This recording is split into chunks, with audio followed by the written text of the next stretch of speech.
जय हिंद दोस्तों, स्वागत है आपका हमारे YouTube चैनल पर।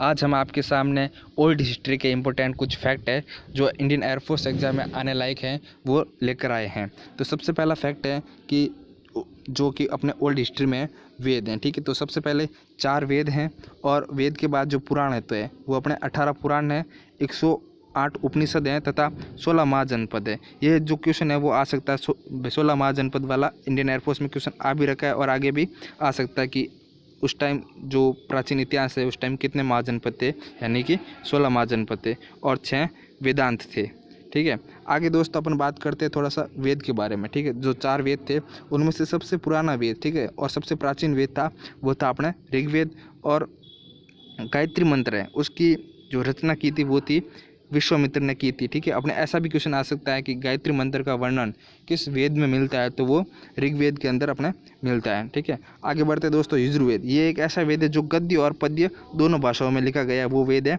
अपने यजुर्वेद। और आगे बढ़ते हैं सामवेद। सामवेद को संगीत का जनक कहा जाता है, यानी कि जो जैसे भी संगीत है उसके बारे में महत्वपूर्ण जानकारी अपने को सामवेद के अंदर मिलती है।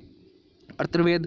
अर्थवेद में क्या होता है दोस्तों, रोग निवारण, तंत्र मंत्र, जादू टोना, साप, वशीकरण, जो भी आधुनिक चीज़ें हैं उनके बारे में अपने को अर्थवेद में मिलता है। और अर्थवेद जो है वो सबसे बाद में बना था वेद, यानी कि इसे सबसे बाद वाला वेद भी कहा जाता है अर्थवेद को। और जो सबसे पहला वाला वेद है वो है ऋग्वेद।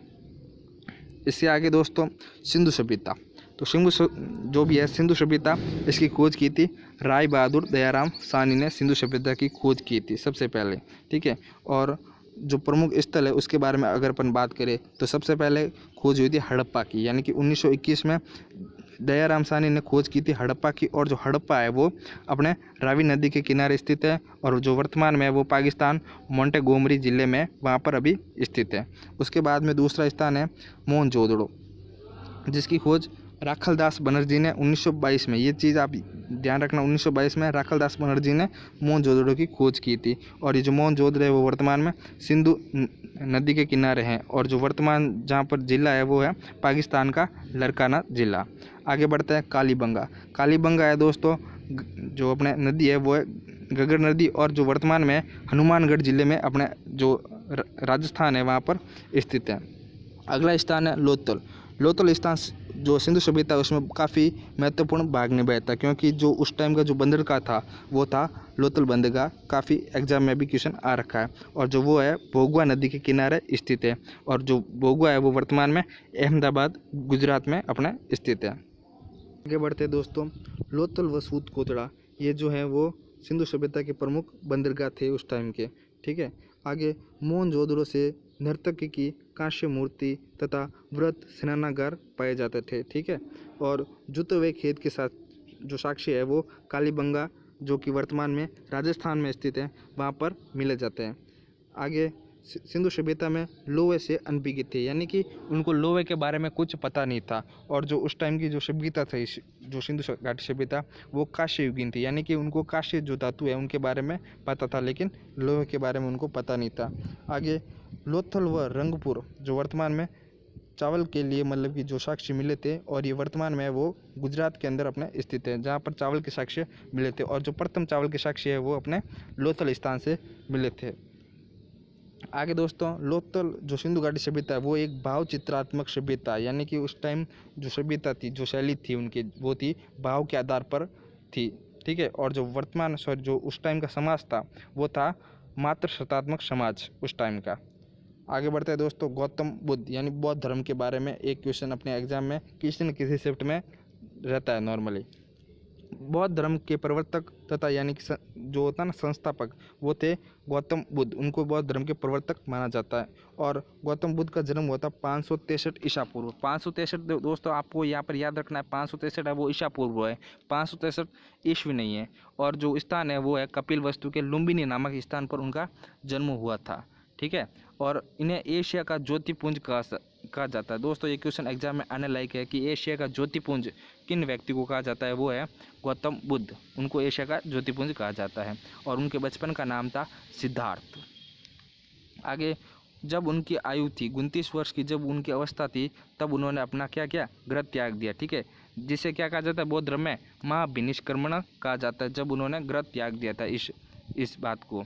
आगे जब गौतम बुद्ध ने अपना प्रथम उपदेश, ठीक है, वो दिया था सारनाथ नामक स्थान है, वहाँ पर गौतम बुद्ध ने अपना प्रथम उपदेश दिया था, जिसे बौद्ध ग्रंथ में क्या कहा जाता है, धर्म चक्र परिवर्तन, जो गौतम बुद्ध ने प्रथम उपदेश दिया था उसे। आगे बुद्ध की मृत्यु हुई थी, वो हुई थी 463 ईसा पूर्व में बुद्ध की मृत्यु हुई थी, वो कुशीनगर में हुई थी, और उस चीज़ को महापरिनिर्वाण कहा जाता है बौद्ध धर्म के अंदर। आगे बुद्ध ने अपने उपदेश जनसाधारण की भाषा यानी कि पाली भाषा के अंदर बुद्ध ने अपने जो उपदेश वो दिए थे पाली भाषा में।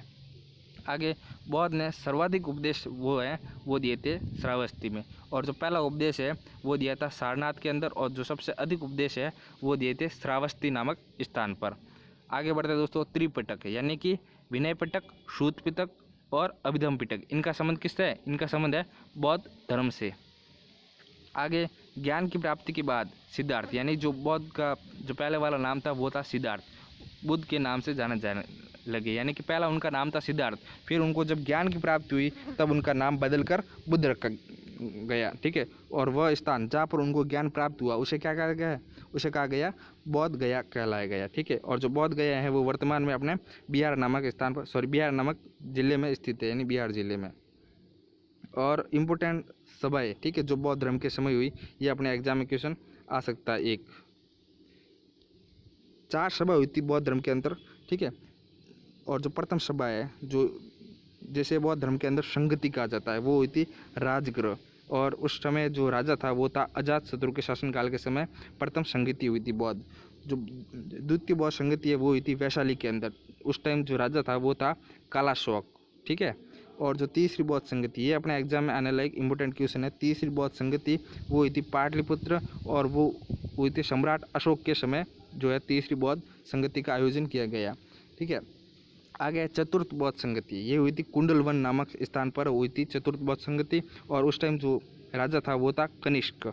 और इसमें सबसे इम्पोर्टेंट बात यह है कि जो चतुर्थ बौद्ध संगति हुई थी उस टाइम बौद्ध धर्म है जो 2 भागों में बट गया था, ठीक है। तो पहला भाग था हीनयान और दूसरा भाग था महायान, यानी कि बौद्ध धर्म का उस टाइम विभाजन हो गया था 2 भागों में अंदर, ठीक है।